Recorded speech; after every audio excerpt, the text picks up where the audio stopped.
Grabe yung taong ito. Panoorin natin yung kanyang video. Ito ay parang tingin ko may sayad na itong taong ito eh. Dahil hindi na niya alam yung totoo at yung hindi. Iba na ang kanyang naririnig at iba na rin ang kanyang pag-iintindi sa mga bagay-bagay at sitwasyon. Panoorin natin, panoorin natin. Dito! Sa distrito!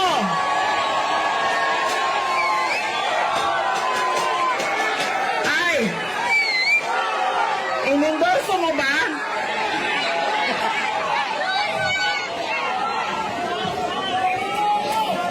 Iyak. Oh, ayan oh. Thumbs down, oh.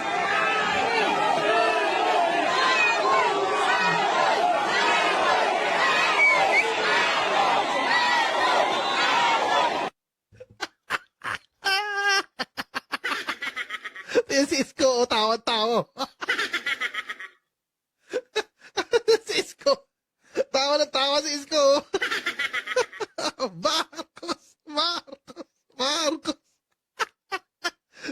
Si Sarah, di na matintay mo ka eh. Sir, alam mo, bilib ako sa kapal ng mukha mo. Kasi ako hindi ko kayang gawin yan eh.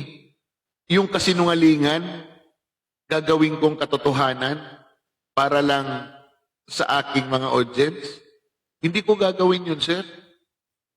Diba? If it can be destroyed by the truth, let it be destroyed by the truth.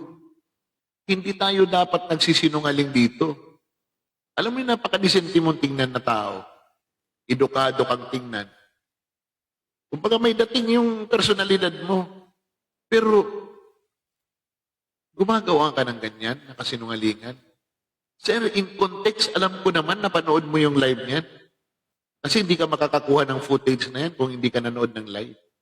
Alam mo naman na yung sinisigaw ng mga tao ay Apple, Apple, Apple. Kasi nga yung kinakampanya ni BP Sara ay si Apple nito.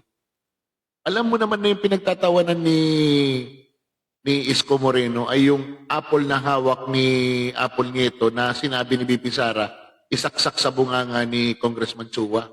Oh. Alam mo naman na yung sinasabing ganyan ng mga nanonood ay si Congressman Chua na sinasabing in-endorse ba ni Isko nung nakaraan o ngayon binabawi na yung endorsement. Pag sinisigaw ni BP yung pangalan ni Chua, nakaganyan yung mga tao. Nakaganyan yung mga tao. Ibig sabihin, hindi nila iboboto. Ang layo dun, sir, sa konteksto mo. Anyway, buhay mo yan. Pero dapat magpatingin ka na sa doktor.